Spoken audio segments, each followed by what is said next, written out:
ఈరోజు కొన్ని కొత్తగా రీస్టాక్ చేశానండి బ్లాక్ బీడ్స్ అనేవి. లాస్ట్ వీక్‌లోనే తెప్పించాను. అవన్నీ సేల్ అయిపోయాయి. ఎక్స్‌ట్రానే తెప్పిస్తున్నా అప్పటికి. బట్ అవైలబుల్ ఉన్నంత వరకు పంపిస్తున్నారు. మళ్ళీ తెచ్చేలోపు మళ్ళీ అయిపోతున్నాయన్నమాట. మళ్ళీ ఆర్డర్ పెట్టాను ఈరోజైతే.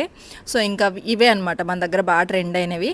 ఈ బిజినెస్ స్టార్ట్ చేసి ఇన్ని రోజులు అవుతుంది కదా! అసలు ఆర్డర్స్ ఎళ్తున్నాయా? ఒక్కటి కూడా మనకి కొరియర్ పంపించే వీడియోస్ కానీ, ప్యాకింగ్ వీడియోస్ పంపించలేదు చూపించట్లేదు.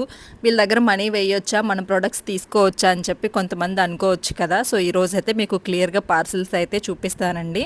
సో, ఇవన్నీ కూడా కొన్ని రీస్టాక్ చేసినవనమాట. లాంగ్ బ్లాక్ బీడ్స్ అనేవి. మన దగ్గర హ్యాండ్‌మేడ్స్ కూడా ఉంటాయి. సో, అన్నీ కలిపి ఈరోజు వచ్చిన ఆర్డర్స్ వరకే ప్యాక్ నా దగ్గర చేస్తున్నాము. ఈ 1 మంత్‌గా డైలీ ఒకరిద్దరైనా కానీ పర్చేస్ చేసుకుంటూ ఉన్నారు. నేను ఇంక బిజీగా ఉండి అన్నీ చూసుకోవాలి కదండీ! అంటే పార్సిల్స్ వెళ్ళేది ఇదంతా కూడా షూట్ చేయలేదు. బట్ ఈరోజు కొంచెం ఎక్కువ ఆర్డర్స్ అవన్నీ ఉన్నాయి కాబట్టి ప్యాకింగ్ టైంలో కొన్ని షూట్ చేశాననమాట.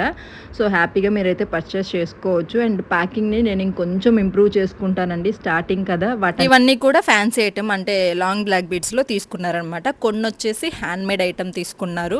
సో, ఇవన్నీ కలిపి ఈరోజైతే పార్సిల్స్ పంపిస్తున్నా. ఒక 6, 7 మెంబర్స్‌కి. అంటే టోటల్‌గా ఒక 15 పార్సిల్స్ దాకా వెళ్తున్నాయి. ఒక కస్టమర్ 3, ఒక కస్టమర్ 2, ఒక కస్టమర్ సింగిల్ పీస్ అలాగా. సో, ప్యాకింగ్స్ అయితే జరుగుతున్నాయి. కంప్లీట్‌గా ఈ బిజినెస్ చూసుకునేదైతే సురేష్ గారండి. సో, నేను కొంచెం కొంచెం ఆర్డర్స్ అవన్నీ చూసుకుంటూ ఉంటాను తప్ప కంప్లీట్ రెస్పాన్సిబిలిటీ అయితే సురేష్ గారిది. మీరు కూడా హ్యాపీగా మన దగ్గర ఆర్డర్ చేసుకోవచ్చు నచ్చితే.